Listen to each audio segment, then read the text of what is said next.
Chapter 3 of the Song Celestial or Bhagavad Gita. Arjuna said, Thou whom all mortals praise, Janardana, if meditation be a nobler thing than action, wherefore then, great Keshava, dost thou impel me to this dreadful fight? Now am I by thy doubtful speech disturbed? Tell me one thing, and tell me certainly, by what road shall I find the better end? Krishna said, I told thee, blameless Lord, there be two paths shown to this world, two schools of wisdom. First, the Sankhyas, which doth save in way of works prescribed by reason. Next, the Yoga, which bids attain by meditation spiritually. Yet these are one. No man shall escape from act by shunning action. Nay, and none shall come by mere announcements unto perfectness. Nay, and no jot of time, at any time, rests any actionless. His nature's law compels him, even unwilling, into act. For thought is act in fancy. He who sits suppressing all the instruments of flesh, yet in his idle art thinking on them, plays the inept and guilty hypocrite. But he who, with strong body serving mind, gives up his mortal powers to worthy work, not seeking gain, Arjuna, such a one is honorable. Do thine allotted task. Work is more excellent than idleness. The body's life proceeds not, lacking work. There is a task of holiness to do, unlike world-binding toil, which bindeth not the faithful soul. Such earthly duty do free from desire, and thou shalt well perform thy heavenly purpose. Spake Prajapati, in the beginning when all men were made, and with mankind the sacrifice, do this, work, sacrifice, increase and multiply with sacrifice. This shall be Kamaduk, your cow of plenty, giving back her milk of all abundance. Worship the gods thereby. The gods shall yield thee grace. Those meats ye crave, the gods will grant to labour when it pays tithes in the altar flame. But if one eats fruits of the earth, rendering to kindly heaven no gift of toil, that thief steals from his world. Who eat of food after their sacrifice are quit of fault. But they that spread a feast all for themselves eat sin and drink of sin. By food the living live, food comes of rain, and rain comes by the pious sacrifice, and sacrifice is paid with tithes of toil. Thus action is of Brahma, who is one, the only, all-pervading, at all times present in sacrifice. He that abstains to help the rolling wheels of this great world, glutting his idle sense, lives a lost life, shameful and vain, existing for himself, self-concentrated, serving self alone.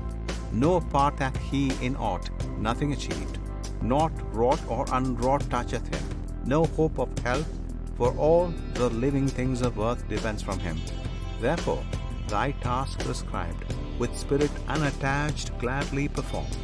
Since in performance of plain duty, man mounts to his highest bliss. By works alone, Janak and ancient saints reached blessedness. Moreover, for the upholding of thy kind action thou shouldest embrace. What the wise chose, the unwise people take. What best men do, the multitude will follow. Look on me, thou son of Pritha.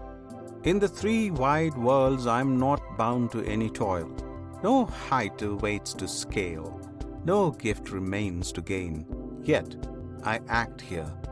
And if I acted not earnest and watchful, those that look to me for guidance, sinking back to sloth again because I slumbered, would decline from good, and I should break earth's order and commit her offspring unto ruin. Bharata, even as the unknowing toil, wedded to sense, so let the enlightened toil, sense freed, but set to bring the world deliverance.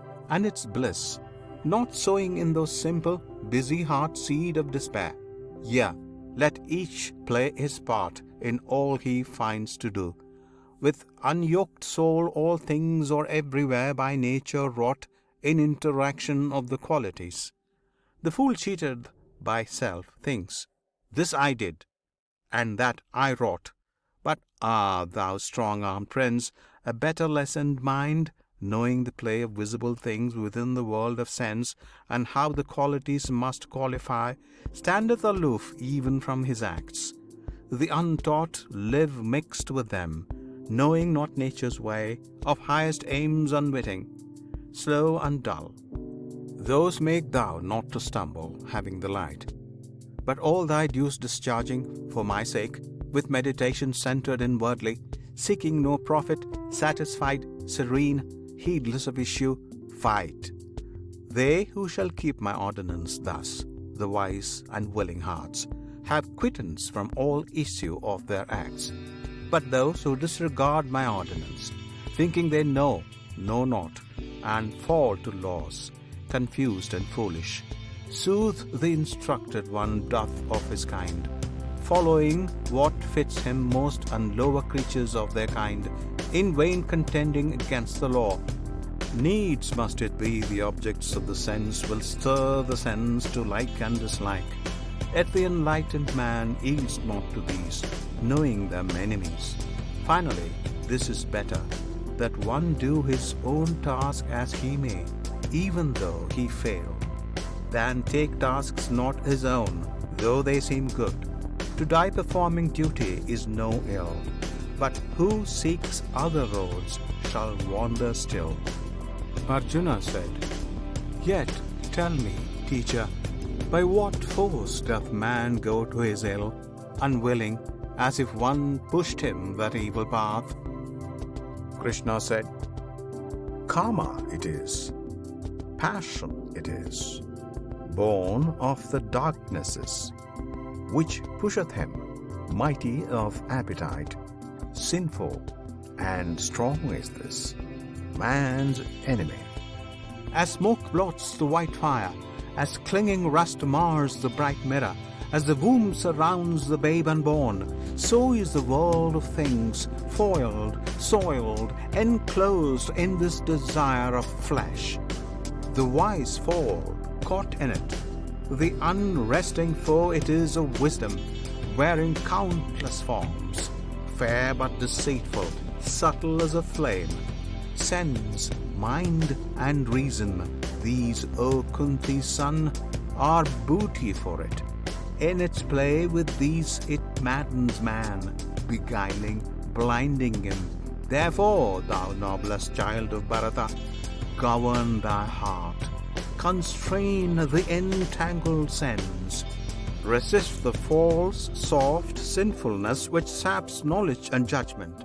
Yea, the world is strong, but what discerns it stronger, and the mind strongest, and high over all the ruling soul?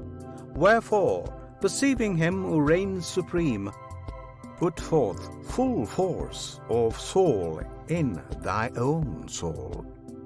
Fight, vanquish foes and doubts, dear hero. Slay what haunts thee in formed shapes, and would betray. Here endeth Chapter 3 of the Bhagavad Gita, entitled Karma Yoga, or the Book of Virtue in Work. End of Chapter 3.